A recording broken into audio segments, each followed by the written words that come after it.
Dear viewers, RP English literature YouTube channel में आप सभी का स्वागत है।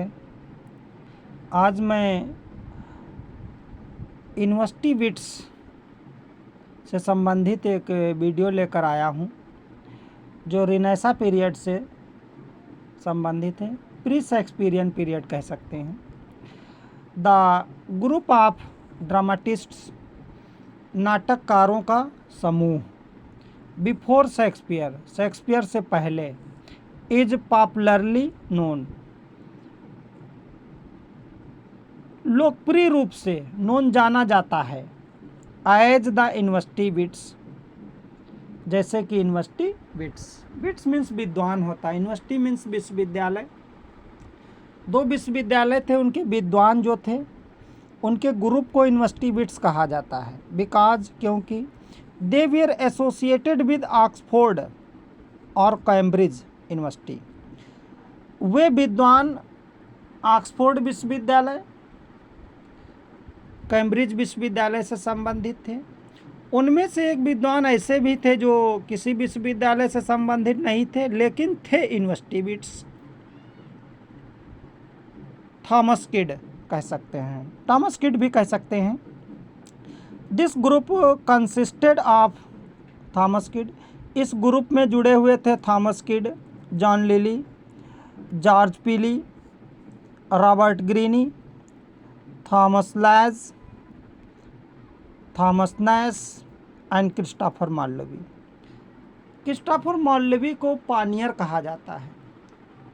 इन्होंने ट्रेजेडी तो कुछ ही लिखा है, लेकिन उनकी 4 ट्रेजेडी बहुत फेमस हैं। जैसे हम कह सकते हैं Edward second, doctor Faustus, Tamburlaine, और tragedy of Dido, queen of Carthage कह सकते हैं। Who was the most popular, Christopher Marlowe बहुत लोकप्रिय थे, एंड ग्रेटेस्ट एमंग देम, और उनमें से महान थे। In the beginning of their career, और अपने कैरियर की शुरुआत में, दे वियर एक्टर्स, वे सब क्या थे? एक्टर। जो यूनिवर्सिटी बिट्स विद्वान थे, ये सब क्या थे? एक्टर थे, एक्टर का काम करते थे। So they had a great knowledge of the stage, ऐसा इसलिए करते थे जिससे कि उनको स्टेज का अच्छा ज्ञान मिल सके और पाया भी ज्ञान। हम कह सकते हैं उनके पास स्टेज का अच्छा ज्ञान था एंड द थिएटर का ज्ञान था। They also revised old plays, जो पुराने नाटक थे उनको भी उन्होंने रिवाइज किया, हम कह सकते हैं रिपीट किया। And then started writing plays, तब उन्होंने नाटक लिखना शुरू किया। But the material available to them was quite limited, लेकिन जो सामग्री थी उपलब्ध टू देम, उनके लिए वाज क्वाइट लिमिटेड, बिल्कुल सीमित थी। So the scenes, incidents, even the stories and characters were also frequently repeated in their plays. इसीलिए इनके जो नाटक थे उसमें सीन, घटना, कहानी, कैरेक्टर फ्रीक्वेंटली अक्सर रिपीट किए जाते थे, या रिपीट किए गए, या रिपीट किया। दे वीयर केयरलेस पीपल, हम कह सकते हैं वे लापरवाह थे। And this quality is reflected in their dramatic works, कहते हैं कि और यह गुण, रिफ्लेक्ट मीन्स उसमें देखा जाता है, रिफ्लेक्ट प्रदर्शन भी होता है। इन द ड्रामेटिक वर्क्स, उनके जो नाटकी या नाटक के जो रचनाएं थीं, आल्सो मीन्स भी ये देखा जाता है। They do not have much importance in their individual capacity, individual capacity में उनमें हम कह सकते हैं नाटक, इंडिविजुअल कैपेसिटी को महत्व नहीं दिया, ज़्यादा इम्पोर्टेंस नहीं दिया। बट कलेक्टिवली, लेकिन सामूहिक रूप से, there contribution is the most significant. कहते हैं हम यह कह सकते हैं कि उनका जो योगदान था बहुत ही महत्वपूर्ण है। Their greatest contribution is in the field of romantic comedy. उनका महान योगदान रोमांटिक कॉमेडी में यादगार है। And Lyly wrote some outstanding comedies, बहुत महत्वपूर्ण कॉमेडी लिखा लिली नाम के राइटर ने। The comedies of Lyly are satirical and humorous. Lyly ने भी लिखा, उनकी जो कॉमेडी थी सटायरिकल और ह्यूमरस थी। ग्रीनी या Greene's friar Bacon friar Bungay is the perfect example of romantic comedy. Romantic comedy का जो हमारे ग्रीनी महोदय का रचना है या नाटक है, बहुत अच्छा उदाहरण है। Here the princess meet with clowns. Clowns means मस्खरे, मक्खनबाजी करने वाले, हंसी मजाक का रोल अदा करने वाले। जैसे हम कह सकते हैं अकबर बीरबल की कहानियाँ, उसमें बीरबल क्या थे, हिसाब से क्लोन के रूप में काम करते थे, हंसी वाली अच्छी अच्छी बातें लाते थे। एंड फेरीज विद आर्टिसंस, और परियां आर्टिसन के साथ में। But most of them lack real humour.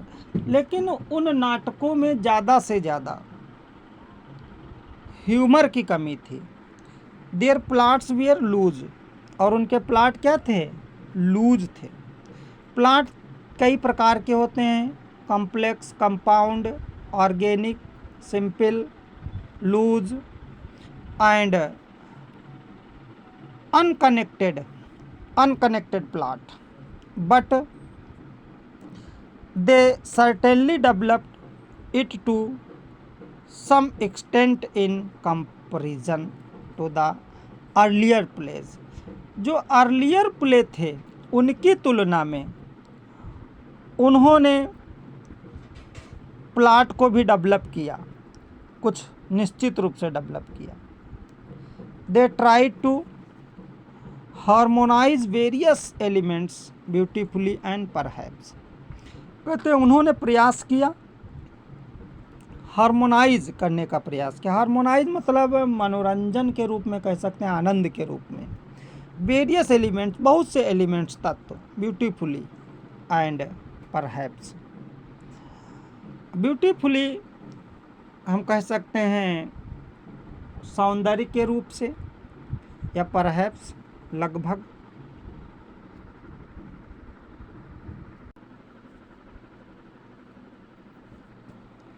Shakespeare learned the skill of plot. Shakespeare ने स्किल ऑफ प्लॉट को सीखा, या प्लॉट कंस्ट्रक्शन को सीखा। स्किल मीन्स कौशल होता है। From them means university wits से उन्होंने प्लॉट कंस्ट्रक्शन का स्किल सीखा। They also prepared a suitable ground. उन्होंने उचित ग्राउंड, हम कह सकते हैं पृष्ठभूमि, for the historical plays. They means university wits, prepare तैयार किया, उचित पृष्ठभूमि तैयार किया, for the historical plays. And Marlowe and Greene made remarkable contribution. और मार्लोवी, ग्रीनी ने महत्वपूर्ण सहयोग दिया। The credit of introducing heroic themes. Heroic themes को इंट्रोड्यूस करने का श्रेय इन द ट्रेजेडीज में गोज जाता है टू द यूनिवर्सिटी बिट्स, जो हमारे विद्वान थे, Lyly Peele, Greene, Lodge Nashe, Kyd. Particularly Marlowe, विशेष रूप से क्रिस्टोफर मार्लोवी को जाता है ट्रेजेडी में। The dramatists prepared the way, जो हमारे नाटककार थे उन्होंने मार्ग प्रशस्त किया for the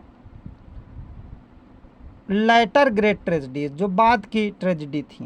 kid revived the Senecan tradition, revive किया सैनिकन ट्रेडिशन को, पुनर्जीवन दिया by his Spanish tragedy. Spanish tragedy revenge play है। थॉमस किड ऐसे विद्वान थे जो किसी भी विश्वविद्यालय से संबंधित नहीं थे, लेकिन यूनिवर्सिटी बिट्स कहा जाता है। Marlowe created a great heroic individual, जो हमारे क्रिस्टोफर मार्लवी थे, क्रिएटेड तैयार किया ग्रेट हीरोइक इंडिविजुअल, हीरो व्यक्तिगत रूप से हीरो कह सकते हैं। Introduced the element of struggle in the tragedy, और एलिमेंट ऑफ स्ट्रगल ट्रेजिडी में उन्होंने इंट्रोड्यूस किया। He took it out of the limitation of fate and moral touch, limitation of fate और मोरल टच से इसको उन्होंने लिया या चुना था। इसलिए in the sphere of tragedy, tragedy के क्षेत्र में the university wits make notable contribution, जो हमारे यूनिवर्सिटी बिट्स हैं महत्वपूर्ण योगदान देते हैं। By giving highly tragic themes, उच्च श्रेणी की ट्रेजिक थीम प्रदान करके। These heroic themes were given heroic treatment, ये जो हीरोइक थीम है हीरोइक ट्रीटमेंट प्रदान करती हैं। And they are splendid description, हम कह सकते हैं वे शानदार डिस्क्रिप्शन है। हाईली साउंडिंग स्पीच उसमें होती है, वायलेंट इंसिडेंट्स होती हैं। जैसे रिवेंज प्ले है तो स्वाभाविक है हिंसात्मक घटना होगी उसमें, रिवेंज एक प्रकार का बदला होता है। Marlowe imported passion and force to drama, Marlowe ने पैशन एंड फोर्स को इम्पोर्ट किया ड्रामा में। And stirred the heroic imagination, और हीरोइक इमेजिनेशन को उत्पन्न किया। स्टिर में हलचल भी होता है। ऑफ द रीडर्स, पाठकों में उन्होंने हीरोइक इमेजिनेशन को उत्पन्न किया। पीली and lily mixed great poetry, lily पीली जो दो हमारे दो राइटर थे, इन्होंने पोइट्री को मिक्स किया। इन द ड्रामेटिक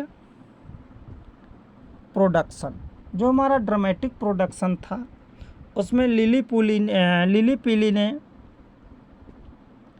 पोइट्री को मिक्स किया।